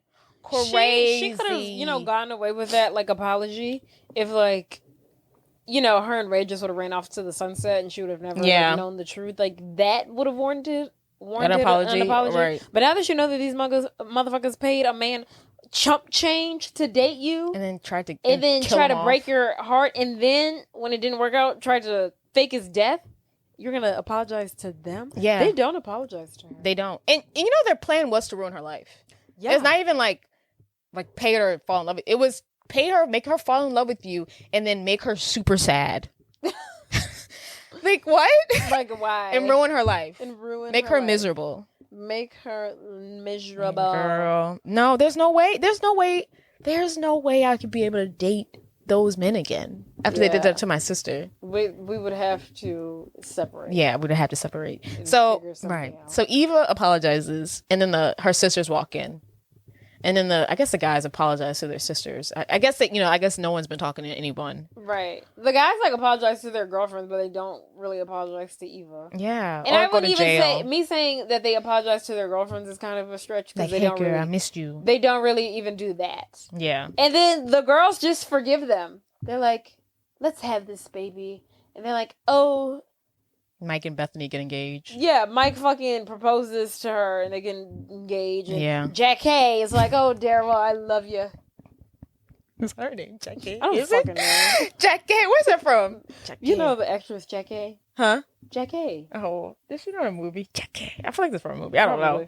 But also before that, she does mention that she dissolved their parents' inheritance and like divided it.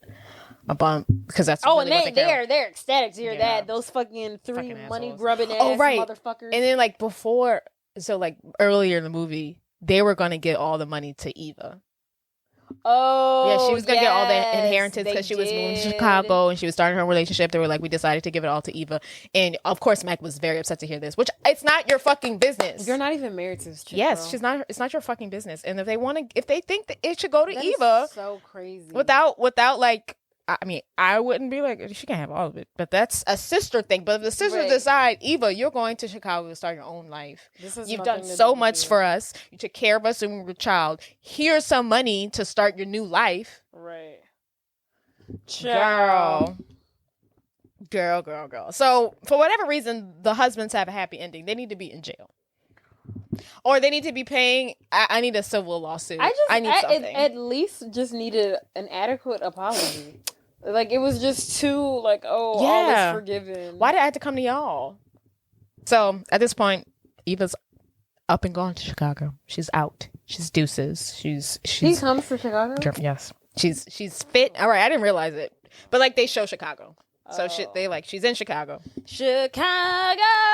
And she's with Chicago. She's hanging out with that guy that she thought was the manager of the restaurant, and it's actually so she's with him. They're kikiing, and she's talking to her new coworkers and she's being very strict or whatever. One day after a meeting, Eva walks down to the lobby and she sees Ray there on a white horse. He's apologizing in front of her. He's professing his love to her. Her boss is there. Her colleagues are there. This is not cute, honestly. It would be cute if he showed up with flowers, but on a horse, maybe. It's just too much. I'm embarrassed. Oh no, I thought it was a grand gesture. Maybe go big or go home. Maybe not at work for me. I'm just like. They're like, what happened? I hate you. You have no romance bone in your body. Like, why I'd have been like, oh my god, absolutely. Why he did that? Well, I'd have been like, do you losers see this? No, I'd have been like, they were like, oh, what did he do to break up with you? And, because they paid him and they tried to kill him. That will, it starts something. I gotta tell you, I don't start the question. I don't want that in my business. That's true. It's a ridiculous story. Well, look, he's on his white horse, like a knight in shining armor, there to profess his love to her. He gives this little speech. He, of course, falls off the horse. He falls off the horse. She goes by him. She runs to him and she's like, look, thanks, but no thanks. She walks out the door. Of course, he follows behind her. He goes on this spiel about how much he cares about her and that he thinks about her all the time. Yes, at this point, they're outside. She's petting the horse, and he tells her, I left everything in Los Angeles. I sold my home. I quit my job. I'm here for you. Like, I gave it all. Like, I'm here to... But yeah, at this point, she is convinced to take him back. Like, shit, you left everything. They get back on this white... Oh, and also he tells her that he bought that white horse, which is another thing. He bought this horse, and he paid a 1-year deposit for a stable outside of Chicago. Oh, right. So she's like, well, that's... this man has to be 100K in debt at this point. I mean, yeah. Because there's no way. You know how much a horse costs? You bought a horse. 50,000. I'd say at least 50,000 for a horse. Now you got to pay somewhere to house it. Another $50,000. I mean, I guess if he sold the house, he used the money for the house to pay for the horse. But see, my thing is, how much... You was still in debt buying the house. Yeah. And how much money did you make off the house? I mean, you just turned around and sold it. Right. You just bought it. Yeah. Now you turn around and sell it. And I don't understand. I don't know how it goes with... Because you got to pay the bank back because the bank, you didn't own the house fully because the bank owned the house. Whatever. She needs to check out his finances. Yes. So he better get a good fucking job in Chicago. It was still a kind, thoughtful gesture. Yes, and it was enough to win her over. Yeah, so they get on their horse and they horseback ride off in the sunset and start their new lives together. Their new journey, their new love. Yeah. Taking over Chicago. And you know what? One horse at a time. I can see them lasting. I like them together. I honestly think she's gonna be the detriment of their relationship if it fails. I feel like he can handle her. I feel like she's gonna once she gets to look at those finances, we're in trouble. Oh yeah, he they don't need to combine nothing for a long time. Right, he needs to get like a great job in Chicago. The best meat packaging dealership in town. At this point, he needs to start like a distribution something. Right. And just start distributing his own meat or something. Something random. But yeah. I think they will last. I do hope the sisters' relationship, they think they come to an end because I don't think those men... I do hope those come to an end. Because I don't think those men deserve happiness. Especially, I really didn't like... Oh. Really? I was going to say Darrell and Jack Hay. Yeah. She seemed too good for him. Yeah, I didn't like them. Yeah. She's so cute. Yeah. And they seem like real young. Like, I don't know. She seemed, the fact that they were married, I was like, she cannot be more than like 20 years old. Yeah, like she needs to be the... She's talking about she's still in school. Why are you in school and you're married? Yeah, that's and don't tell me you in undergrad. Right. Michael and whatchamacallit, those two should have been married. Yeah. At their age. Right. Well, not to say the age, but whatever. But they seemed like they were dating. At one point, he was like, I'm basically engaged. I was like, well, what you waiting for then? Yeah, if that's the case, why you ain't fucking right, yet? Exactly. What you pussyfooting around right, for? He's trying to see where the inheritance going. Right, he's trying to see what that money do. He's some. I don't like him. Yeah. Because you see the way that he tried, he helped. And he was like the ringleader. Yeah, and he felicitated a fake murder. Now, what happens if she pissed him off one day? Right, and he is a cop. You know what they say about those cops and those police officers. I sure the fuck do. And he's not a good example. He just faked someone's death. Yeah, that's a good point. So yeah, I really wish run, Bethany, run. I really wish the girls the best. The men can burn in hell. I like LL. Ray, do better. And I hope you take care of my girl in Chicago. I can see them in Chicago. They're not even a real couple. Right. I was like, they're not even real. But I can see them in Chicago. I think they're gonna have a great life together. They'll do great things in Chi-Town. I think so. All is well that ends well for Eva and Ray. So what do you think of the movie? How you think Gab did? Your favorite, your stain. You love you some Gabrielle. Oh, I do love. I love me some Gab you.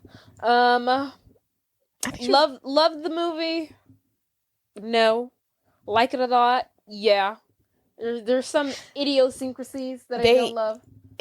The murder part is when it gets ridiculous. Yeah. It's just like we could have come out with a more reasonable way to end this movie. That's when we're gonna be like, okay, guys, not fake murder. The whole these men just got away scot free from me. Yeah. It's like we should have broken up with them. Mm-hmm. Yeah. Hello. Right. They're only after your money. I know.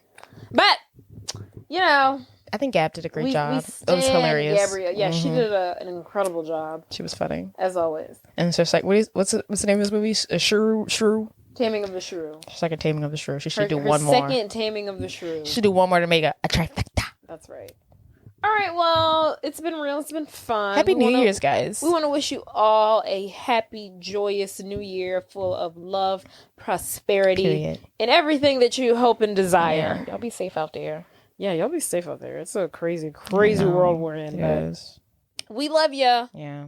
Bye. Good night. Mwah, mwah, mwah.